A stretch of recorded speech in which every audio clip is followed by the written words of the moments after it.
আসসালামু আলাইকুম। আমাদের এই ছোট্ট খামারে অলরেডি ঈদের ব্যস্ততা শুরু হয়ে গেছে। হঠাৎ আমি মনে করি যে বাংলাদেশে প্রতিটা আনাচে-কানাচে ছোট বড় যতটি খামার রয়েছে প্রতিটা খামারেরই একই সেম অবস্থা, মানে ঈদের আমেজ শুরু হয়ে গেছে। বলতে পারেন ঈদের ব্যস্ততা। তার মধ্যে আমাদের খামারেও সেম।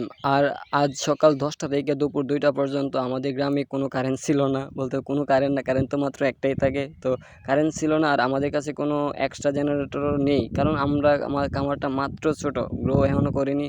তো এখন আমি আপনাদেরকে একটা কথা বলি যে আমাদের গরুর সংখ্যা কিন্তু এখন ৬০টি। আর গত একটা ভিডিওতে দেখেছিলেন যে আমাদের গরু মাত্র ৩টে ছিল। আর এই যে একটা শেড যেটা আমি পরিষ্কার করছিলাম, তো ওই শেডে কিন্তু আমাদের একটা গাভী ওইখানে নিয়ে গেছি। আর ওই ভিডিওটা আপনি দেখছেন যে একটা গাভী আমাদেরকে বাচ্চা দিয়েছে। আর রইলো ৩টা, মানে মোটমাট হয়ে গেল ৪টা। তো ৩টা গরু হলো, আমরা কোরবানির জন্য ৩টা ষাঁড় গরু নিয়ে এসেছি, মানে বলতে চাইছি যে নিয়ে আইছি। তো ওই গরুগুলা এই যে দেখতে পাচ্ছেন যে কালো একটা আছে, লাল একটা আছে, লালের মাঝে আবার সাদা একটা আছে, এই যে এই ৩টা গরু। তো আমরা একদম ছোটো থেকে শুরু করার চেষ্টা করতেছি, মানে আমরা তো এত বেশি কিছু আমাদের জ্ঞান নেই যে গরু সম্পর্কে। তো এত হুট করে বড় গরু আনলে কোনো একটা সমস্যা হলো তাহলে অনেক বড় একটা বিপদে পড়ে যাব। তাই ভাবলাম যে জানি না যে আপনারা একটু বললেন যে আমরা এই ছোটো গরু এনে ভুল করেছি কিনা, নাকি সত্যি আমরা সঠিক পথে রয়েছি।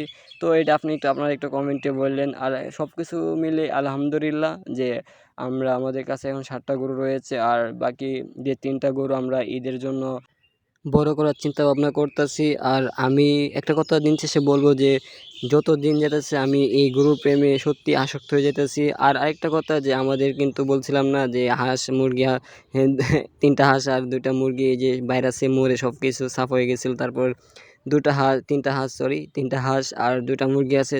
কারা কারা এই 3টা হাঁস 2টা মুরগি দেখতেছেন অবশ্যই কমেন্টে বললেন যে আমি ওই 3টা হাঁস আর 2টা মুরগি নিয়ে ভিডিও করব কিনা। যে আমাদের মুরগিগুলো, হ্যাঁ সত্যি যে 2টা মুরগি আছে ওই মুরগিগুলো আপনারা চিনতেই পারবেন না যে মাশাল্লাহ অনেক কিউট। আমাদের যে 2টা মুরগি আছে ওই 2টা মুরগি তো আপনারা দেখলে চিনতেই পারবেন না যে এইগুলো সত্যি মুরগি কিনা, ঠিক আছে। আর আরেকটা কথা যে এইগুলা কিন্তু আমি বলতেছি এইগুলা কিন্তু দেশি মুরগি। তো আমাদের কাছে যে 3টা হাঁস আছে ওই 3টা হাঁসের মাঝখানে কিন্তু একটা হাঁস অনেক দিন হয়েছে ডিমে তা দিতেছে।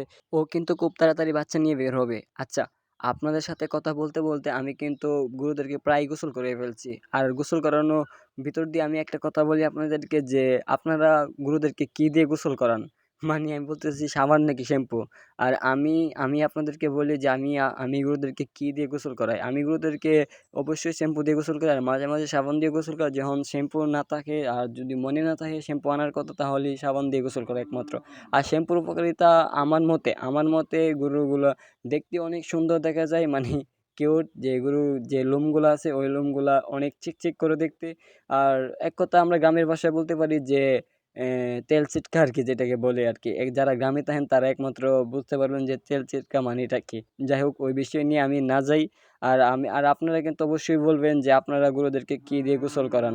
আর আরেকটা কথা যে আমি নিয়মিত ভিডিও দিতে পারি না, তার একটাই কারণ যে আমি খামারে থাকি না। আর আমি মেইনলি থাকি কিন্তু ঢাকায়, যে আমি পড়াশোনা করি আর কি। আর এখন বলতে পারেন যে তাহলে খামারে দেখাশোনার দায়িত্ব কে করে? আমার খামারে দেখাশোনার দায়িত্ব করে আমার আম্মু আর আমার 2 ছোট বোনে, বুঝছেন? আর আপনার সাথে কথা বলতে বলতে কিন্তু আমি আমার গরুদেরকে গোসল করিয়ে ফেলছি। আর এখন তো দেখতেই পারতেছেন যে আমি আমার গরুদেরকে খড় দিতেছি। এই ফাঁকে আমি একটা আপনাদেরকে রিকোয়েস্ট করব, যারা আমার ফেসবুক পেজ থেকে দেখতেছেন তারা প্লিজ ফলো বাটনে একটা চাপ দিন। আর যারা আমার ইউটিউব চ্যানেল থেকে দেখতেছেন তাদেরকে বলবো যে আমার এই চ্যানেলটাকে সাবস্ক্রাইব করে দিয়েন। তো আজ ভিডিও এটুকুই। আসসালামু আলাইকুম।